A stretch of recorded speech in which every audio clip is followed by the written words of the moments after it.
জলসা এবার উঠে পড়ে লেগেছে সকল স্লট হারা স্লটগুলো উদ্ধার করতে। তাই তো একের পর এক নিয়ে আসছে নতুন নতুন ধারাবাহিক। বিগ বাজেটের বিগ কাস্টিং নিয়ে জলসা শুরু করেছে নতুন ধারাবাহিকগুলো। সম্প্রতি শুরু হলো নতুন ধারাবাহিক ভক্তির সাগর। এরপর শুরু হচ্ছে নতুন ধারাবাহিক রোশনাই। রাত 8:30 স্লট উদ্ধার করতে বিগ বাজেট নিয়ে শুরু হলো নতুন ধারাবাহিক রোশনাই। আগামী 25শে এপ্রিল থেকে সোম থেকে রবি রাত 8:30টায় শুরু হবে রোশনাই ধারাবাহিকটি।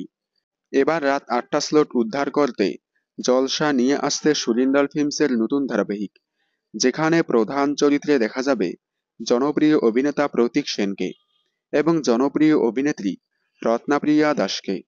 ধারাবাহিকের প্রোমো শুটিং হয়ে গিয়েছে। এই নতুন ধারাবাহিকে নায়িকাকে একজন ফুলওয়ালির চরিত্রে দেখা যাবে। ধারাবাহিকটি সাউথের একটি জনপ্রিয় ধারাবাহিকে রিমেক হতে চলেছে। আগামী 4 থেকে 5 দিনের মাথায় প্রোমো অন এয়ার হবে স্টার জলসার পর্দায়। শোনা যাচ্ছে ধারাবাহিকটি আগামী মাসের মাঝামাঝি সময়ে রাত 8টা স্লটে শুরু হবে, যার কারণে শেষ হয়ে যাবে জনপ্রিয় ধারাবাহিক তুমি আশেপাশে থাকলে।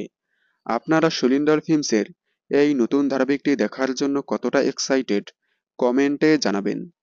বিনোদন জগতের সকল আপডেট সবার আগে পেতে চ্যানেলটি সাবস্ক্রাইব করে পাশে থাকা বেল আইকনে ক্লিক করে রাখুন। ধন্যবাদ।